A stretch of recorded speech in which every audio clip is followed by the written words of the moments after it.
Hello and welcome back to TNWKS, the Now We Know show, the show where we discuss a topic of interest and by the end we will have learnt something new and hopefully you will too. I'm Zach. And I'm Buzz, and in this week's episode we're going splish splash and talking all about wild swimming, which isn't a bad thing in the current temperatures. Whew, it is hot. It's rather hot, yes.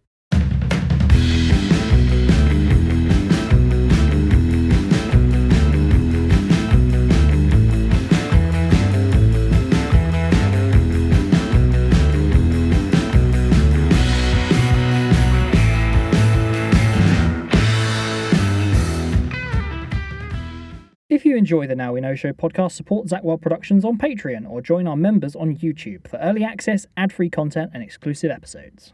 So this week, as we say, it's all about wild swimming, which might be very tempting at the moment because we've just hit September and the UK has suddenly hit this heat wave. Again, I can't believe this keeps happening. Well, let's be honest. This summer, the heat wave has been kept down on to the rest of the European continent. Yeah, and we've had it quite cool, which for us gingies has been really quite nice. Yeah. And then suddenly we got hit, which actually, wasn't too bad for us because obviously we're talking about wild swimming, and we went wild swimming specifically for this episode.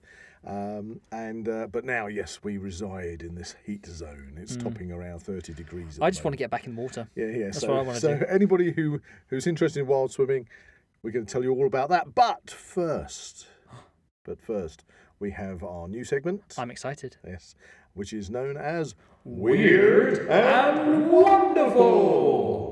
And this week, it's my turn. Your turn? Yeah, Buzz's turn for a weird and wonderful story, which piqued my interest when I spotted it. Piqued your interest? Yes, in the news. So this was the heading that came up. Hikers spot mysterious spear-wielding wolfman in German mountains. Ooh. Yes. Okay. So I know that last week we talked about the Loch Ness Monster.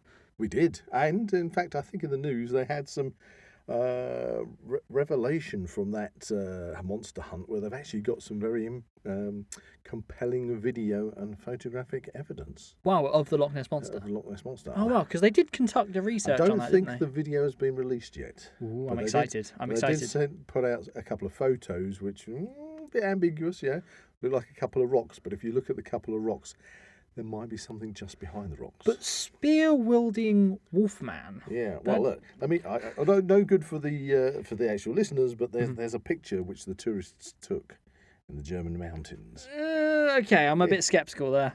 Well, okay. It looks like a man, a very hairy man, sitting down with a spear. Well, let me read you the story. So, 2 images captured by hikers have fueled speculation that folkloric rumours of a wolfman living in the German mountains have some truth behind them. There you go. The photos reportedly taken by Gina Wise and her friend Toby appeared to show a stick-of-the-dump type figure. You remember Stick of the Dump? I remember Stick of the Dump. Stick of the Dump type figure brandishing a spear-like instrument in the forest of Harz National Park, north central Germany. The man can be seen sitting on a rock, scratching at the stone with another Stone Age-looking utensil in his other hand. Miss Wise claims that she and Toby took the images using their mobile phones while out walking near a network of sandstone caves in the park earlier on Tuesday. Ooh. She told the local tabloid, "We saw the wolfman when we reached the sandstone caves. He was standing on top of one of the caves, holding a long wooden stick like a spear in his arm." She added, "He didn't take his eyes off us and didn't say a word. He looked dirty and behaved like a Stone Age man from a history book." However, history books. Okay, so you're saying wolfman.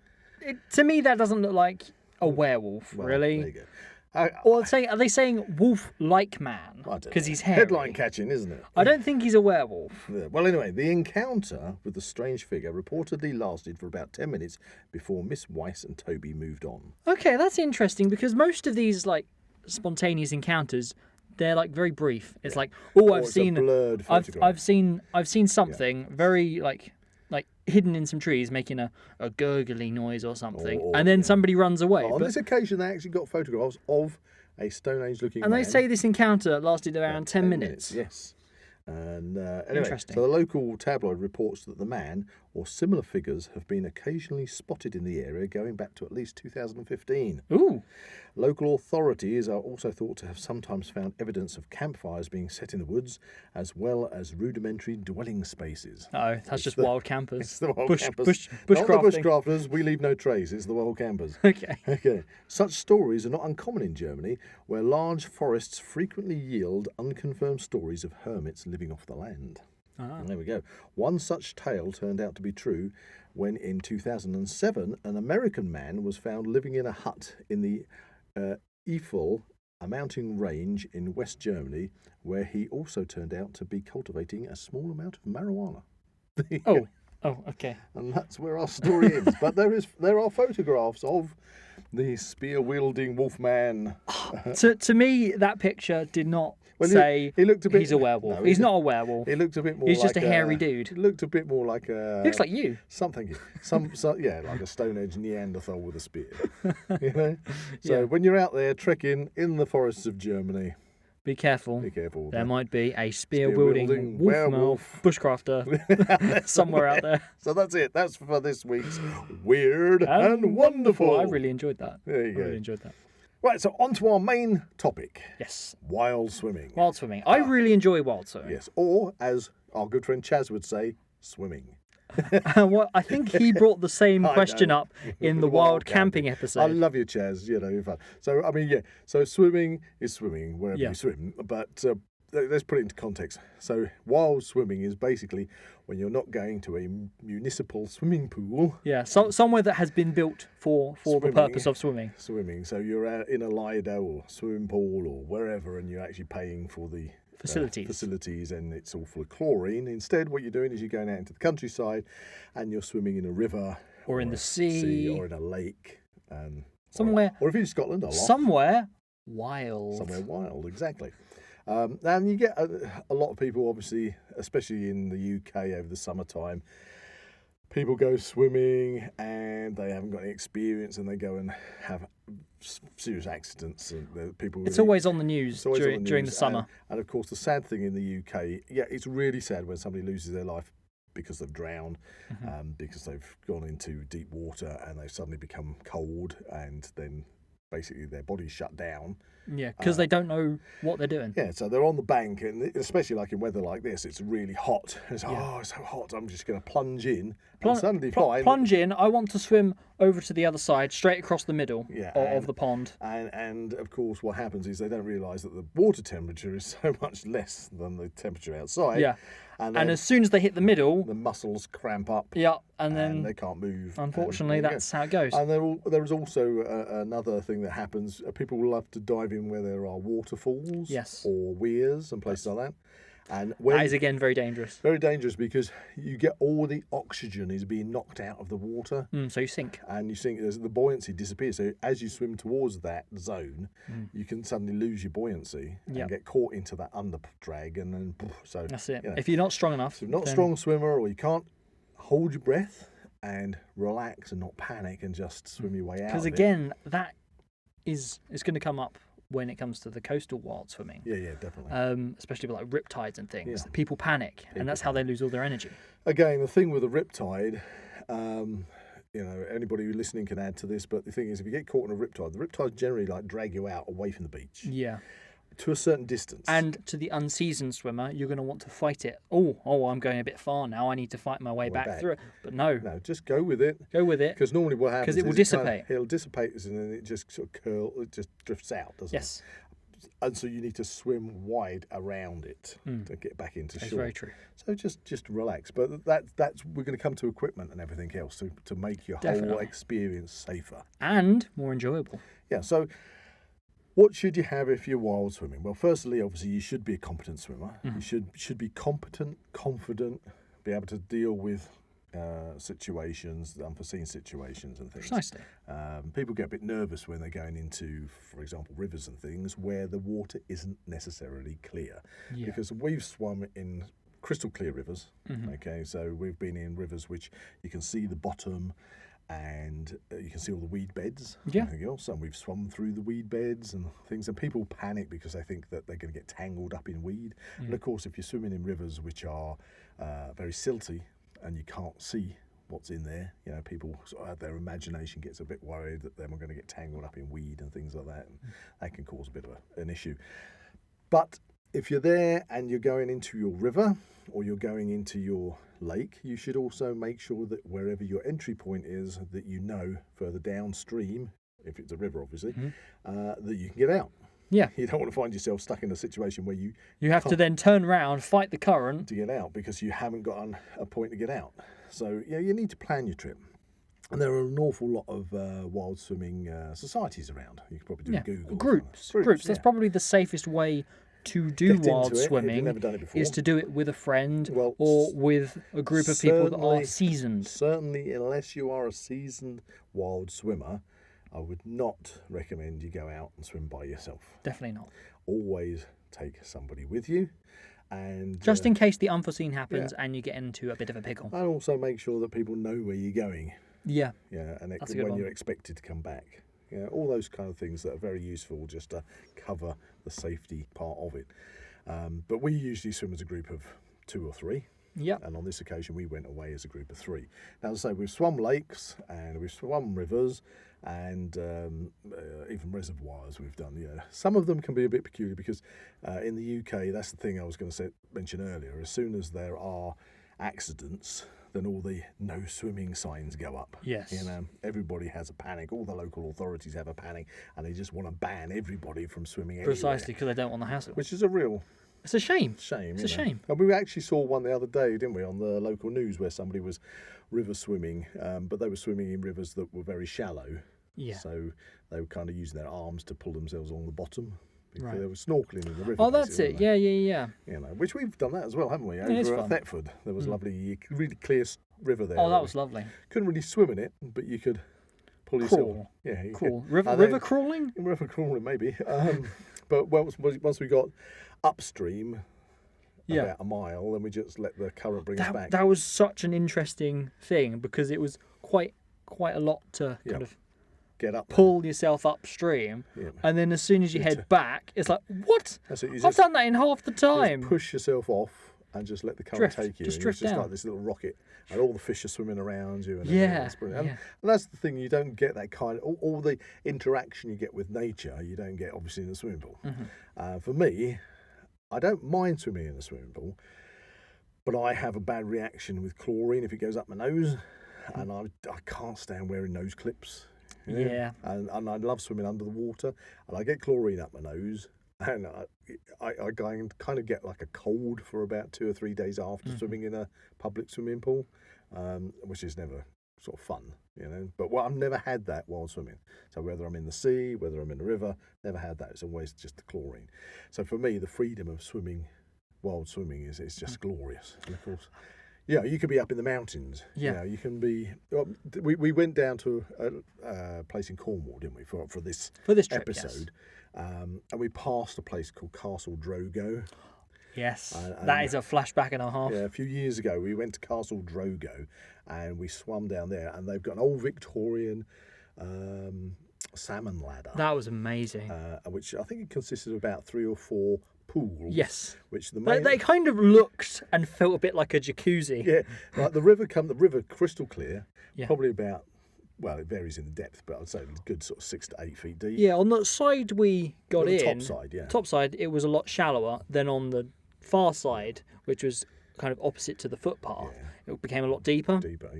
But crystal clear. Yeah. So the river was slow river, but then it went over into the first pool, which kind of like turned into a churning jacuzzi, then into the next pool, then into the next pool, and then there was kind of a slide out of the end, which was kind of a bit of fun. Yeah, so that was, if you ever fancy going and having a bit of fun, Castle Drogo. That was a good one.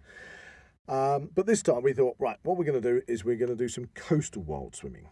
Now, coastal wild swimming for us is not just putting your Speedos on, walking down the beach and going woohoo, and having a splash around in the water, which of course is swimming. But what we like to have a goal. Yeah, we like to have a goal. So what we did is we planned this out. Planning is essential, and also is the equipment, which we'll come to. So what we did is we went to a place that we've been to before. It's a favourite place of ours. Very nice. It's called Carlion Bay. It's just next to St Austell in Cornwall. And there's a nice big car park there. Yep. It's Very reasonable, like car park prices at the moment. Yeah. So there you pay £5 for Entire the day. That's up it. until midnight. Yep. Which is great. So £5. Can't argue with that. They've got all security there as well. So there's your car's kept an eye on. It's not like you're parking in some odd place in the middle of nowhere. And then you just walk down to the beach. It's a very nice beach. Beautiful big beach. I'm not a great sand lover, I've got to say, but there are rocks about, which is more my kind of thing. I like swimming off rocks. But the beach itself is a quartz beach. It's made up of broken up quartz, which gives it that very crystalline white look. Yeah. It sparkles. I had some wonderful, we'll get to the video footage in a bit, but I got some lovely video footage, which was when we were swimming, where you could see the light rippling off the sand. So when underwater, when you get those ripples in the sand, and the light was, and it was just like the whole bottom of the ocean was diamond jewels, jewels. It was all twinkling off the quartz sand. It was absolutely gorgeous. Anyway, before we start the adventure, we need to talk equipment. Yes. Okay, so we're going wild swimming. You're in a place where, there's quite a few people, weren't there? Yeah, it was busy. Reasonable. It could have been busier. Could have been busier, but it was busy enough for a beach. Yeah. Okay, but obviously once you get away from the beach, then it becomes very quiet, and you find places where there's nobody.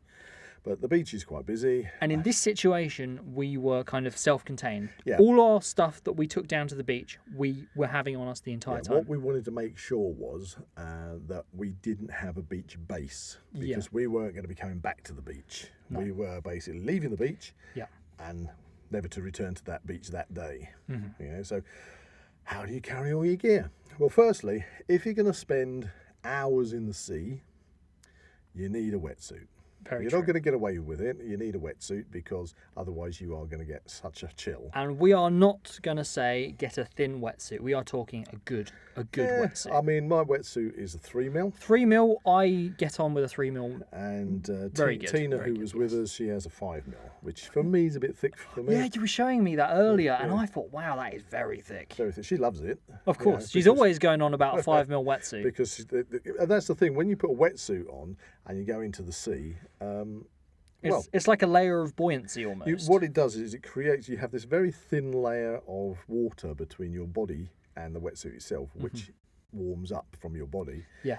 And you don't feel the temperature of the sea at all. No. And that's what allows you to stay in the sea for hours. It's also, if you like, a safety factor, because, for example, say you did get into difficulty and you had to spend time in the sea and get rescued, if that became an inevitability, then you're going to be able to spend all that time in the sea because you've got a wetsuit on. Yeah. Opposed to if just in your Speedos. Or your trunks. Yeah, that's what I mean. In your trunks. And you're just going to be there, you're getting just going to be cold, shivering and getting cold. You're all manner of hassle there. Now, I would also add to the fact that with the wetsuits, we also have dive boots and dive gloves. Yes. Now, when we're talking dive boots, we're talking zip-up boots on the side. Boots, type of boots you would use on a surfboard or windsurf. The grip's normally very good, but from experience, I will say having the boot is better than having the shoe. Yeah, we have got that shoes. Just goes up to the ankle. Yeah, the shoes tend to flap off, I find. They do. So if you get a boot with a zip up the side, you're and sorted. Then you put the leg of your wetsuit over the top. Yeah, it's completely contained. But that is not coming off. But for coastal swimming around the UK, it's ideal, because when you reach rock outcrops and places, the rocks are inevitably covered in barnacles. Everywhere, yeah. You've got barnacles, you've got mussels. It's just an inevitability. You're going to find them. What's the other word I'm looking for?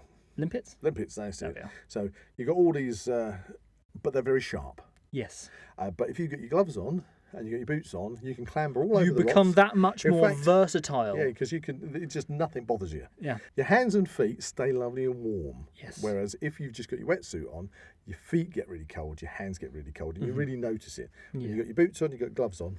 Completely, like you are contained. Exactly. Now, I will say we don't wear wetsuits with the hoods. No. And I've never had an issue with having a cold head or cold face or anything like that, so that's not a problem. But anyway, so you are now protected both from the temperature of the sea, which, as we noticed at the weekend, do you notice when we swam through some really warm patches and then went through some really cool patches? Well, I must say, I did do swimming as well as paddleboarding. Yeah. But we'll get onto that. We'll get onto that.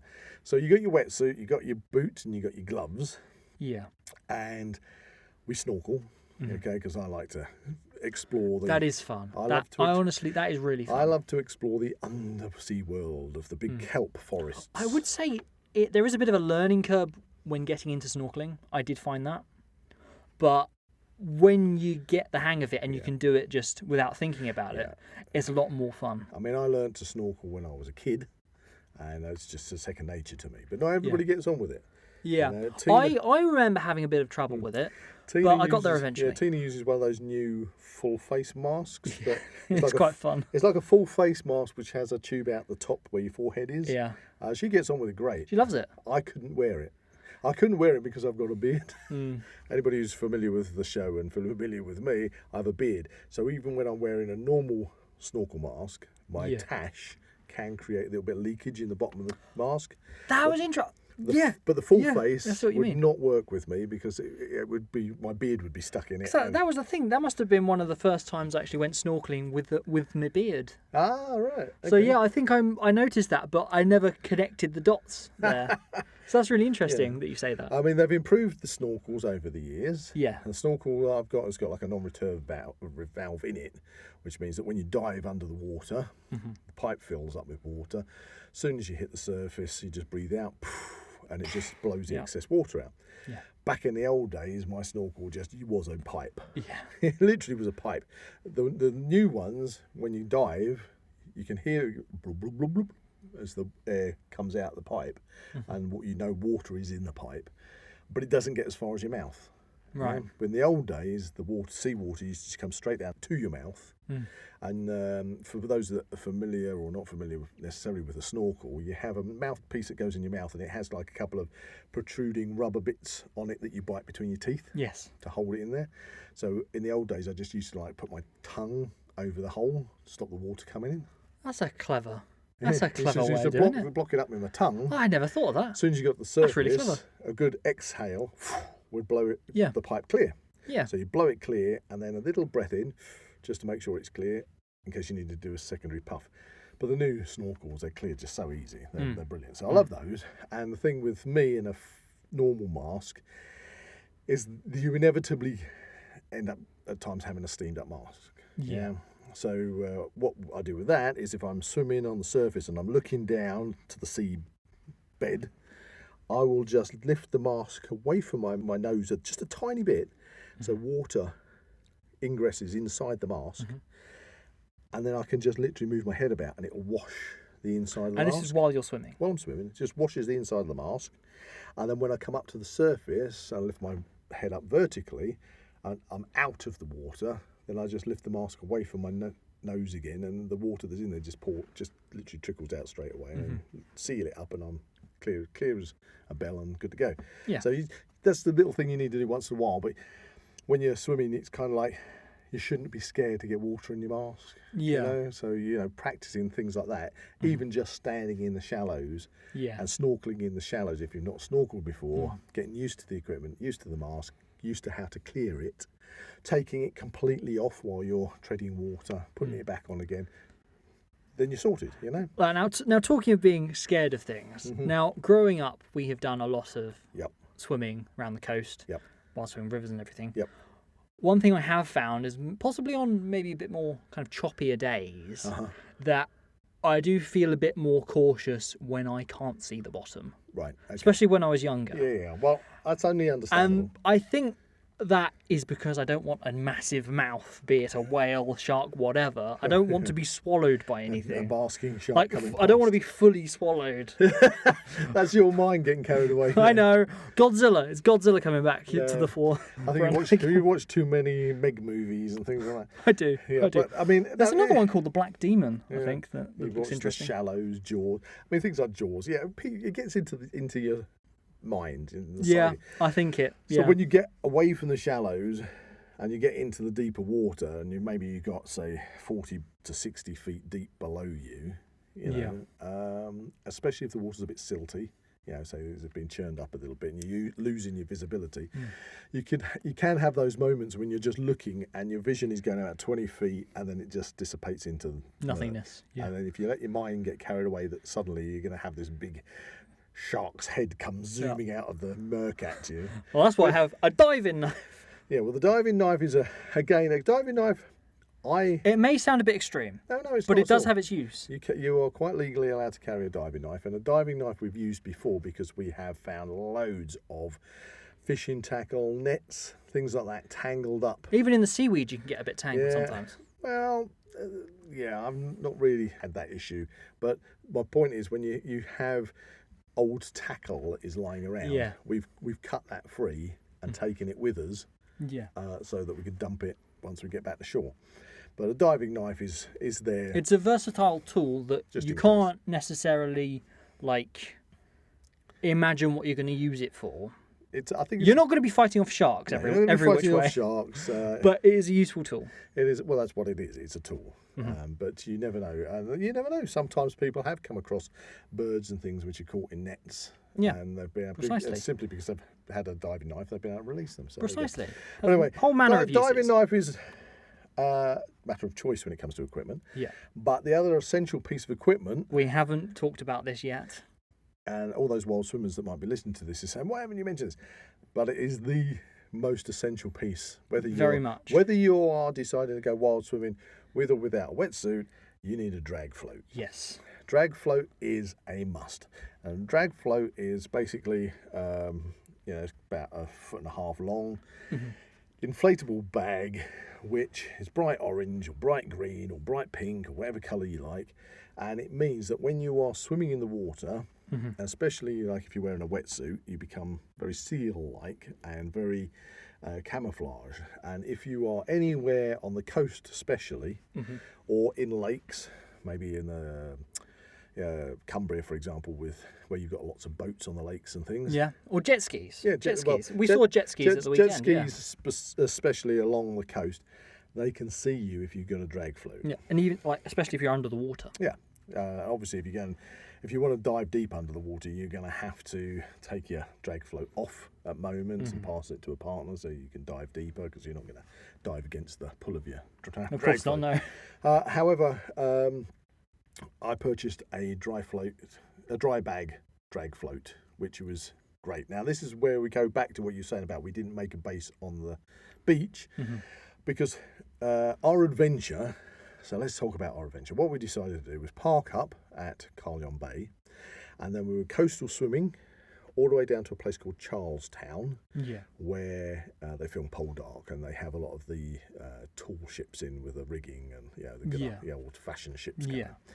And the idea was to spend the day swimming the coast, exploring caves, because there's these isolated beaches along there that you cannot access via footpath or I mean maybe by boat. Well, you can get there by paddleboard, by swimming is probably the easiest way to get there. Or you could use a sea kayak or something, but for most people they won't get there unless they are going to swim to it. I mean, you could abseil, but they probably they wouldn't recommend off those cliffs. Those cliffs are a bit crumbly. Yeah, they are. So anyway, we decided to do this trip, which would probably take us on a circular trip of about 5 kilometres. Yeah. But you find you swim more because you're following the coast and you are swimming around rock outcrops. You're diving into fissures. It can really take it out of you. You're coming out to explore a beach, exploring caves.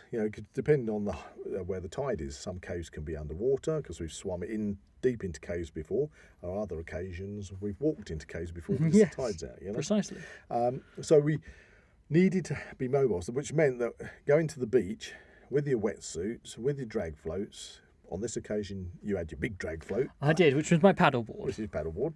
More like a drag platform. Yeah, it's really cool. It was quite fun, actually, because we've never taken a paddleboard with us before, and it did give us kind of like an island. Yeah, base. you could literally just sit on it. Yeah. And just sit there. Just sit there floating. Every so often, I'd swim up to you and just sort of like, have a little rest. Have a little rest, chat to you on the paddleboard.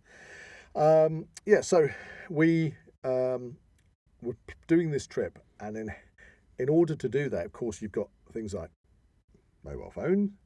You've got the keys to your car. Yeah. You've got money. Now, good thing is, in the past, we used to take a lot of change, a lot of shrapnel with us, because back in the day when they didn't have dry bag drag floats, I just used to have a belt that I'd put around me, with a pouch that'd have all our money in it. And because obviously you took change, it didn't matter if it got wet. But these days, they even have plastic notes now. Yeah. Yay! So, and I know you can get little neck things that you can put money in and stuff. May physical money last for forever. Yeah, I don't like things dangling off me when I'm swimming. Yeah, there's lots of things dangling off me, so I like it anyway. But now they do the dry bag drag floats. It's great because I stuck my phone in there in its own dry bag. Yeah, so doubling it up. So that was double secure. And my phone is also meant to be a waterproof phone, but who cares? I'm still not taking a chance. Car keys went in there, some money went in there. So by the time we got out of our swim, and if we wanted a drink or a bite to eat, we had some money with us. And then what we could do is when we got to Charlestown and got out, again, the advantage of having dive boots on, and in my dry bag, I put all the T-shirts in my dry bag. Yes. Which means that you can then unzip your wetsuit down to your waist, put a T-shirt on, and your boots means that you can walk quite normally, and then we'd walk all the way back along the coastal path to where we were parked, making this circular route. So we were both enjoying the swimming the coastline and enjoying the coastal path on the way back. But yeah, so let's talk about the swimming. The swimming was fantastic. It was very, very Caribbean, Mediterranean-like at the weekend. Yeah. Sea on the first day was like a mill pond. It was really... It was beautiful. Absolutely. I could very, very easily and quite happily stand on the paddleboard and just mosey on around. Because you said you were enjoying watching all the shoals of fish. Oh, yeah, especially from kind of that elevated position. It's not like normal to see things from that kind of bird's eye view almost. When you're standing on board. Yeah, I can go, oh, look, shoal of fishes. Oh, look, a fish. Fish. That's really cool. Meanwhile, I had my action camera, kind of GoPro. Oh, yes, here it comes. Is, strapped onto my wrist. Now, the diving masks that we use have a GoPro mount on the mask, which is above your forehead. Yeah. Never been keen on that, because although it seems a great idea, you put your camera in there. It sees what you see. It sees what you see, but you can't see what it sees if it's turned on, or if you. When I'm diving, I like to be able to turn my camera on. Yeah. And turn it off. Yeah. So I'd mount it on my wrist, and also in the dry bag I have a couple of extra batteries in there, so I can switch them out when we get to a beach if I run out of battery. That's what I've done on previous dives for 10 years. Have this wrist mount, and then I can swim along. So swimming along, and it doesn't impede me at all, being that the camera's on my wrist. And then if I get to a really interesting spot, because for example on this dive, I managed to accomplish something that I've wanted to for years, which was to catch a Cornish spider crab on camera. It's the little things. It's the little things. Actually, it's quite a big thing. Well, so talk about big things. There was a massive, big, sort of 4 foot long, dark blue fish, which unfortunately I didn't catch it on camera, because before I managed to get the camera turned on, it noticed me and scooted off, but it was massive. But I was really pleased to see this spider crab, and it was in a kelp forest. So you got the big kelp, so some of those, 20 foot tall, swaying in the sea. And it was just feeding, so it's got its front pincers, and it's feeding. And so I turned my camera on, and I'm videoing that. And then on the trip while we were swimming around, saw lots of different other fish that I videoed, some really big white starfish. Sea anemones, all sorts of beautiful stuff. And then we got into the deep water, probably halfway on the journey. Yeah, it was that halfway point, wasn't it? Halfway point, and the tide was really quite high at that point. And you were on your paddleboard, and I said, I swam over to you, and I said, what's it looking like? Because there was was it called Gull Island? Yeah, Gull Island, which is quite apt. Because it's got lots of gulls on it. I kind of felt that they were judging us. Oh, look at those silly monkeys trying to swim in the water. With their great big floats and things. Silly floaty things. Honestly, we have wings. Is it? And we can float on the water without them. We have inbuilt floating technology. So I'd said to you, what's the sea looking like round the point? And toward you. Unbeknownst to me at that point, I bumped my camera onto either the paddleboard or perhaps my float, because I did use my float I tucked it under one arm. So, because that's the other thing. Although when you get the drag floats, they aren't meant to be a buoyancy aid. And I don't need one. I can tread water perfectly happy. But if you want, but it's so handy. You can just stick your arm. It's so handy. It is so handy. You can stick your arm or both arms over the top of your float, and you can just float there quite merrily. It is by no means a silly thing. It is so useful. Yeah. So you're not going to get tired swimming. You No. know, if you are feeling a bit pooped, and you're not near enough to a rock or the coast, you don't have to go, oh, I have to now swim into shore to then swim back out again. You can literally just grab your float, and just put your arms over it and just float about. Have a rest for a bit. Yeah, float really about, nice. Enjoy and just relax. Even though they generally do not, I think it's probably because of the health and safety. They don't sell them as a buoyancy aid. Yeah. But you can use them like that. Well, they've got handles on them and things. Handles, so we do. But anyway, I must have bumped the camera. Now, I've used this mount, as I say, for 10 years. Never had an issue. And I must have been about a minute when I noticed my camera was missing off my wrist. The actual mount had snapped. And then we were diving around and trying to see where it had gone. And unfortunately, no, it's gone off to Davy Jones's locker. That is our contribution to archaeologists of the future. Yeah, somebody out there may or may not ever come across my action cam with all of my footage of the spider crab. Facial recognition technology nowadays. You never know. If you're down in Cornwall and you come across it, because it's in its waterproof case, which means it's probably waterproof and good to go for years. With a so anyway, and it's got a brand new SD card in it. Yeah. So if you see, if you find a camera floating around in Cornwall and it has a guy with a big ginger beard, yes, it might be me. Let me know. But so I lost my action cam and lost all my footage of my spider crab and everything else. You know what that warrants? Yep. A return visit. Well, actually, made me think was, okay, I've relied on this arm mount for years. Yeah. What I could have done with is actually having a float on the camera. Yeah.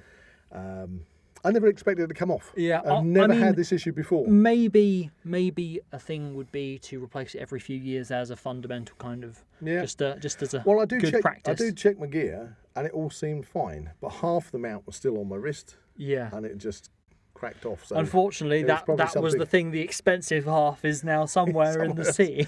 But what I've done is I've now invested in another action cam to replace it, and I've bought a float handle which screws into the bottom of the action cam. So on this occasion, instead of having it mounted on my wrist, it's got a wrist strap, so I can swim with it there. Yeah. I can hold it in my hand and swim quite merrily. It's not a problem.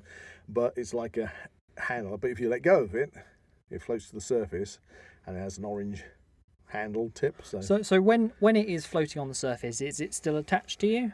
Does it have like a line? No, it's got like you have a lanyard. Yeah. Like a lanyard wrist strap.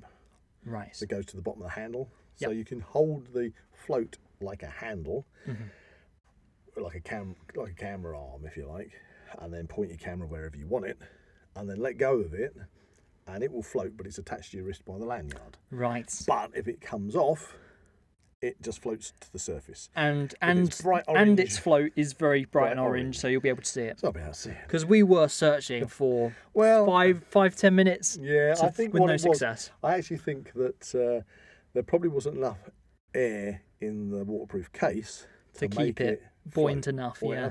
So it probably sank slowly, but we were right over the top of a big kelp forest. Yeah. So as soon as it gets into there, you're not going to see where it's gone. No. So that's gone. There we go. Whatever. It has joined the sea. We will return. Somebody out there, the Bondi treasure hunter, will probably go down there and find it. Know what I found? I found a new GoPro.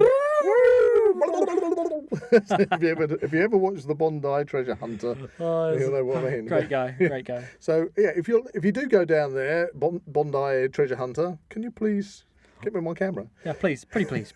That'd be really sponsor of you, mate. Yep. He has a big ginger beard and a bandana, usually.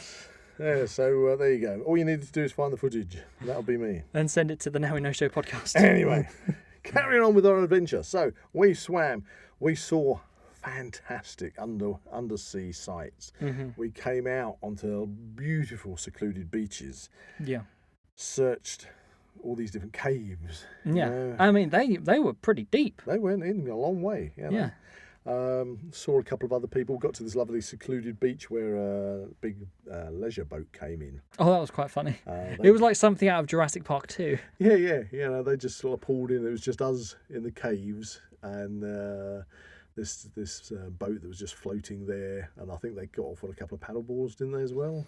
Oh, I know that some people were sunbathing. Yeah. Yeah, it was very, very luxurious, very Mediterranean.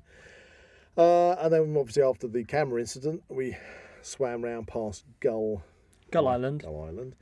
And that's where the water definitely did drop off deep.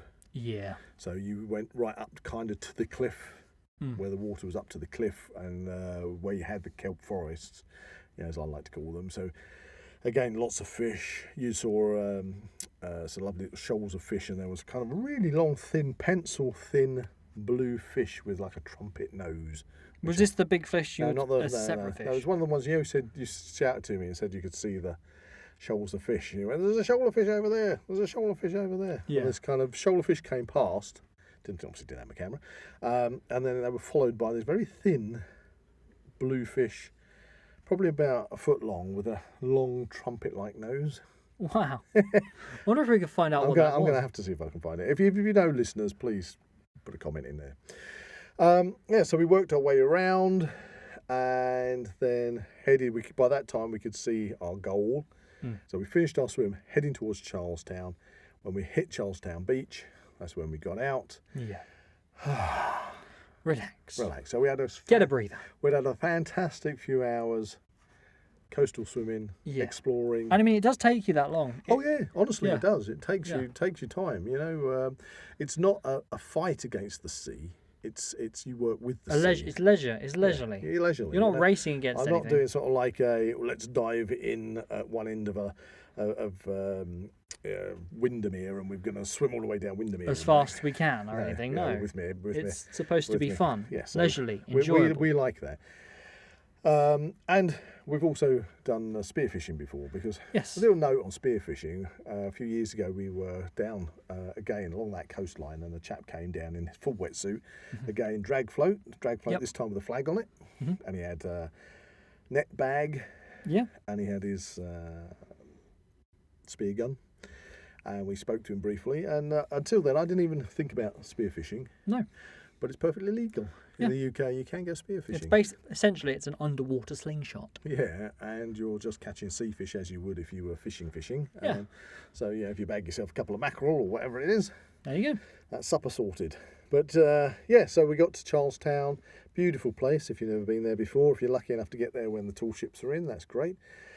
Had an ice cream. Oh yeah. Something to drink. Cornish pasty. Yeah, they've had loads of those down there. We were rather nibbly by that time. Yes. Because we always start the day. Now this is probably we've skipped a bit, but we should have said before we start an adventure of coastal swimming. Yeah. What do we do first thing in the morning? Food. In this instance, full Cornish breakfast. Well, we are talking a decent breakfast. Yeah. We are not talking a bowl of muesli or porridge or whatever. We are talking a decent meal. You go to a nice, could be pub, cafe, wherever, and you go and support the local economy. And you say, "Can I have a full Cornish breakfast?" You go for the full beast. Yeah. So you're talking full Cornish breakfast is like a full English breakfast, but slightly Cornish. Yeah. So they skipped off on the black pudding, didn't they? And they had a specialised Cornish sausage instead. Quite nice. Quite nice, actually. I'd recommend that. And you sit there and you literally fight to finish eating this huge breakfast. You feel it afterwards. You do need like an hour or so just to kind before you get in your wetsuit. Consume. Yeah. But once you've had that to start your day, you are sorted. You're sorted because that's the one thing that's going to keep you going on a swim like that. It's going to keep you powered up. And then we got out, and as I say, we managed to have an ice cream, have a drink, have a Cornish pasty, and had a lovely walk back along the top. I think it's the south coast path. Yeah, coastal path. Yeah. Nice walk back then. Obviously, you had your paddleboard with you this time, but it wasn't very windy. No, it wasn't very windy. I did notice that going down to Carleon Bay, that was a bit windy. Sometimes it would catch the wind a bit, so it was kind of a bit of a beast to kind of control. But I didn't want to set it up on the beach because we wanted to be all self-contained. We didn't want the backpack, the pump, and all No, the rest of it. because that would have been silly trying to take that. That's right. away. So that's why we set all the board up in the car park. Yeah. So we could bring it back with us. And I suppose the thing is, if you found by the time it's not the longest of walks between the two places, so it was all right. It was all right. I mean, we walked the coastal path faster than we swam. Definitely, yeah. But that's because we did a lot of exploration. Yeah. Because we wanted to really make the adventure an adventure. Yeah. But I suppose at the end of the day, if you got out at the finish point of your coastal swim to find that the wind had picked up, you could always deflate the board. Yeah, fold it up. Roll it up, stick it under your arm, job done. Yeah. So it's not a big deal. Yeah. And so there, we had a fantastic time. So it was an amazing time. I think, hopefully, listeners, you would have learnt something from us today about wild swimming, about essential equipment, about safety. Go out there, give it a try. Don't throw yourself in there if you've never done snorkeling things before. Don't go too deep, too fast. But there is so much you can do. There is so much to enjoy. What we haven't covered on this particular one is we didn't take fins with us, which are flippers. A lot of people say flippers, which is fine by me, but I get told off by my good friend and dying friend Julie, who says, they're not flippers, they're fins.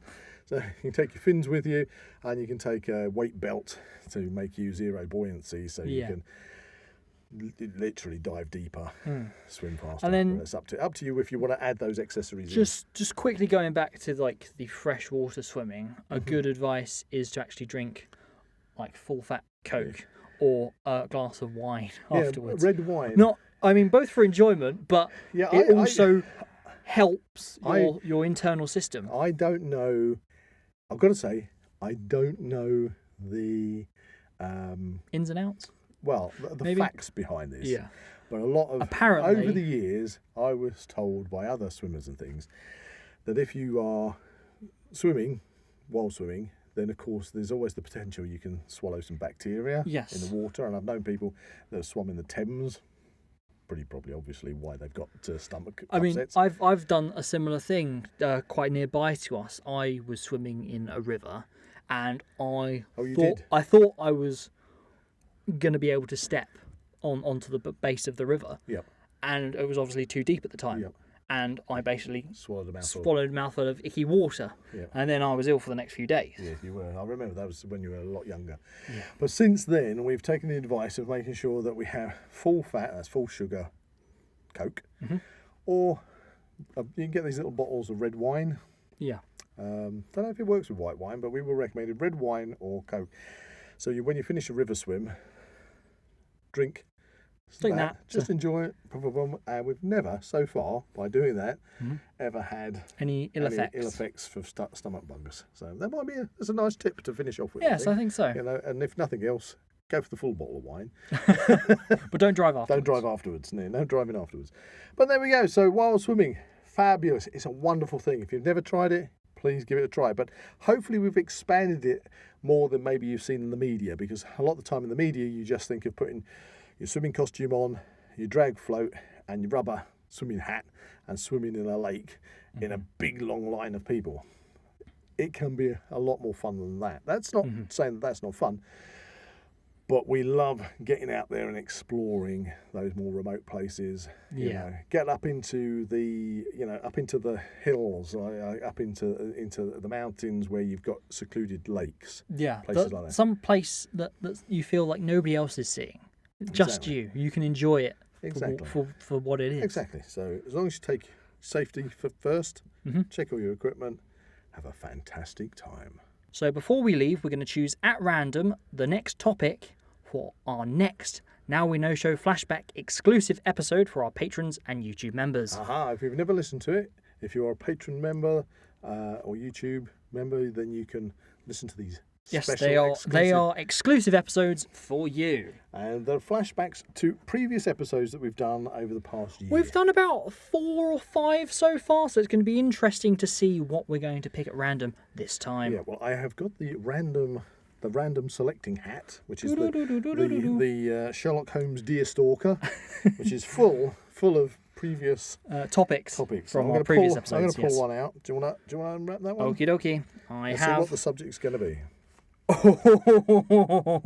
This sounds interesting. Good. Okay. So in our last episode, we had Godzilla.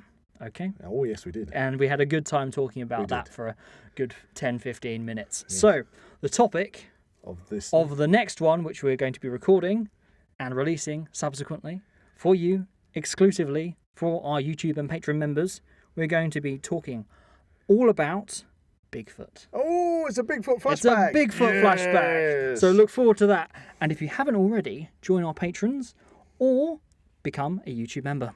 Right, Bigfoot. I'm looking forward to it. If you enjoyed this podcast, please like and subscribe to this channel and comment below any suggestions of topics or activities you'd like to listen to in future episodes. That's a big safety first goodbye from Buzz. And a big paddleboarding goodbye from Zach. Goodbye. You can find the Now We Know Show podcast on YouTube, Spotify, Amazon Music and Apple Podcasts. Keep up to date with everything ZWP on Facebook and Instagram, or visit the Zak Wylde Productions website at www.zakwyldeproductions.com. And remember to join us on Patreon or become a YouTube member for early access content and exclusive episodes.